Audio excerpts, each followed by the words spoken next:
Hi friends, welcome to प्यारा India. और friends, जैसा कि आप लोगों को पता है कि बिहार तकनीकी सेवा आयोग द्वारा 1539 पदों पर फार्मासिस्ट की बहाली निकाली गई थी और जिसको लेकर हम समय समय पर आप लोग को अपडेट देते आए हैं। फिलहाल एक और न्यूज़ सामने आया है जो कि आप लोग के फार्मासिस्ट बहाली से संबंधित है, जो कि इस वीडियो के माध्यम से हम आपको पूरी डिटेल से सारा चीज़ बताने वाले हैं। इसलिए वीडियो को पूरा वॉच करें और फिर भी किसी तरह के आपको डाउट्स रहते हैं तो कमेंट करके पूछ सकते हैं। उसकी जानकारी होगी तो रिप्लाई देने की कोशिश ज़रूर करेंगे। और चैनल पर आप नए हैं तो चैनल को सब्सक्राइब कर लें और बेल आइकन घंटी को प्रेस करें, जिससे कि नई वीडियो की नोटिफिकेशन आपको मिलती रहे। और वीडियो हेल्पफुल लगे तो लाइक करें, अपने दोस्तों को ज़्यादा से ज़्यादा शेयर करें जो भी बच्चे फार्मासिस्ट की बहाली के लिए फॉर्म अप्लाई कर चुके हैं या इससे संबंधित जुड़े हुए हैं।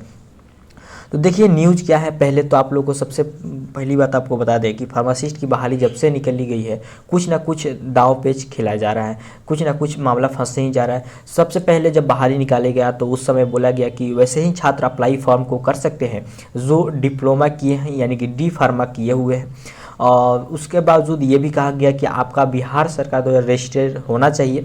तो ये दोनों मामला था, तो बहुत से बच्चे रजिस्टर्ड नहीं थे तो उसके लिए मामला चला। और फिर केस गया कि आप लोग बी फार्मा वाले बच्चे भी फॉर्म को अप्लाई कर सकते हैं। मगर फिर से एक कल आज के पेपर में नोटिस आया, न्यूज़ आया है जो कि हाई कोर्ट ने इसके संबंधित जो भी बातें हैं, देख सकते हैं ये न्यूज़ दैनिक भास्कर का है 7/11/2023 का, आज ही का, जिसमें कहा है हाई कोर्ट ने क्या क्या चीज़ें कहा है वो सारा चीज़ यहाँ हम यहाँ पे बताने वाले हैं। तो सबसे पहले यहाँ पे दिया गया कि फार्मासिस्ट की बहाली के लिए नया नियम बना रही है सरकार, यानी जो पहले नियम बनाई गई थी उसमें अब बदलाव किया जा रहा है। अब नए नियम से आपकी फिर से बहाली होगी। पहले तो आपका फॉर्म अप्लाई हो चुका था, फिर नियम चेंज किए गए, फिर दोबारा बोला गया कि आपका एग्ज़ाम होगा। पहले बोला गया था मेरिट लिस्ट के आधार पर फॉर्म जो आपकी भर्ती की जाएगी, मगर फिर से एक नोटिस आया कि आप लोग का परीक्षा लिया जाएगा और उसके बाद आपकी भर्ती होगी। उसके लिए फिर से आवेदन करने की बात कहा गया था, मगर फिर से कोर्ट में ये केस गया है और फिर से इसमें कुछ संशोधन किया गया है। अब बोला जा रहा है कि नया नियम पूरा तैयार किया जाएगा कि भर्ती से संबंधित हो गया या योग्यता से संबंधित हो गया, जितने भी रूल हैं नए सिरे से अब बनाए जाएंगे।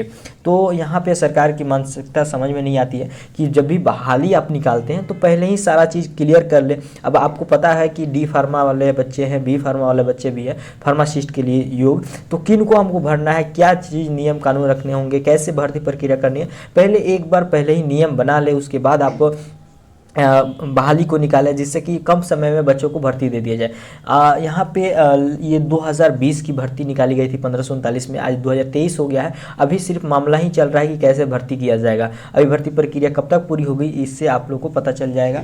तो यहाँ पे बहुत ही ज़्यादा परेशानी है, सरकार की मानसिकता एकदम समझ में नहीं आती है। अभी OT असिस्टेंट, एक्सरे टेक्नीशियन और ECG टेक्नीशियन पर भी बहाली निकाली गई है, तो उसका भी अभी तक कुछ सुनवाई नहीं है, लगभग उसका भी 2 साल से ज़्यादा होने वाला है। तो यहाँ पे कुछ समझ में नहीं आ रहा है। अब देखिए यहाँ पे क्या क्या कोर्ट ने कहा है, हाई कोर्ट ने। तो सबसे पहले कहा है हाई कोर्ट ने कि 1539 नियमित फार्मासिस्ट की बहाली के मामले में सुनवाई के बाद निष्पादित कर दिया गया है। मुख्य न्यायाधीश के विनोद चंद्र, न्यायमूर्ति आशुतोष कुमार और न्यायमूर्ति राजीव राय की पूर्ण पीठ के मामले में सुनवाई की गई है। कोर्ट की महाधिवक्ता PK साई ने बताया कि राज्य सरकार रेगुलर फार्मासिस्ट की नियुक्ति के लिए नियमों की संशोधन कर नए नियम बनाने जा रही है। तो अब यहाँ पे आपको क्लियर हो गया होगा कि जो भी पहले भर्ती प्रक्रिया के लिए नियम थे उसको चेंज किया जाएगा, उसमें संशोधन किया जाएगा और नए नियम बनाया जाएगा और उसके बाद फिर से हो सकता है कि आप लोग को आवेदन मांगा जाए। यहाँ पे ये बात कहा गया है। इसके बाद उन्होंने कहा है कि बिहार राज्य तकनीकी सेवाओं को फिलहाल फार्मासिस्ट की नियुक्ति प्रक्रिया को स्थगित करने को कहा गया है। तो ये अभी जो बहाली निकाली गई थी इसको स्थगित कर दिया गया है, इस पर रोक लगा दिया गया है। यहाँ पे देख सकते हैं साफ साफ ये बात बोल दिया गया है। यहाँ पे देख सकते हैं रोक लगाने की बात कही गई है। राज्य सरकार नियुक्ति संबंधित 19 सितंबर 2020 को जारी अधिसूचना को वापस लेने जा रही है, यानी कि जो आपका नोटिस आया था उसको भी वापस लेने जा रही है। महाधिवक्ता के इस आश्वासन के मद्देनजर कोर्ट ने मामले को निष्पादित कर दिया है। अनेक याचिकाकर्ताओं ने याचिका दायर कर फार्मासिस्ट बहाली की वैधता को चुनौती दी थी, यानी कि योग्यता क्या होनी चाहिए, बी फार्मा की, डी फार्मा, एम फार्मा, इसके लिए बहुत से बच्चों ने याचिका दायर किया था जिस पे ये सुनवाई चल रहा था। उसके बाद यहाँ पे कहा गया है कि उनकी ओर से दलील दी गई है कि आयोग ने फार्मासिस्ट नियुक्ति नियमावली की गलत व्याख्या कर बी फार्मा डिग्री वालों को वंचित कर रही है।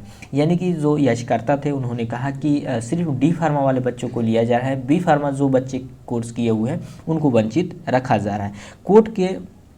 कोर्ट ने मामले का निष्पादित करते हुए याचिकाकर्ताओं को इस बात की छूट दी है कि नए नियम बनाने के बाद भी अगर उन्हें नियुक्ति प्रक्रिया में शामिल नहीं किया जाता है तो वह फिर से कोर्ट का रुख कर सकते हैं। अब देखिए यहाँ पे कोर्ट क्या कह दिया है कि अगर नया नियम बनाया जाता है और नए नियम में भी अगर बी फार्मा वाले बच्चों को इस बहाली से दूर रखा जाता है तो फिर से वो याचिका दायर कर सकते हैं और कोर्ट का रुख अपना सकते हैं। तो यहाँ पे जो भी बातें थी ओवरऑल आपको बताया। तो पहला आपका जो फार्मासिस्ट बहाली 1539 पर निकाला गया था उसको नोटिफिकेशन को वापस ले लिया गया है। फिर से आवेदन नए जब नियम बनाए जाएंगे, अब नए नियम बनेंगे और नए नियम के बाद आपके क्या होगा कि भर्ती प्रक्रिया कराई जाएगी, उसमें क्या नियम रहेंगे अब अभी बताना मुश्किल है।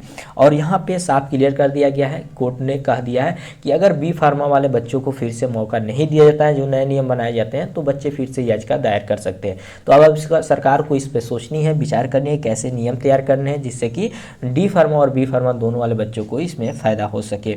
तो यही आपका न्यूज़ था और इससे संबंधित जैसे ही कोई न्यूज़ हमको फिर से मिलता है तो वीडियो के माध्यम से आपको बताने की कोशिश करेंगे। इसलिए चैनल पर आप नए हैं तो चैनल को सब्सक्राइब कर लें और बेल आइकन घंटी को प्रेस करें जिससे कि नए वीडियो की नोटिफिकेशन आपको मिलती रहे। और वीडियो को ज़्यादा से ज़्यादा शेयर करें, लाइक करें। Thank you.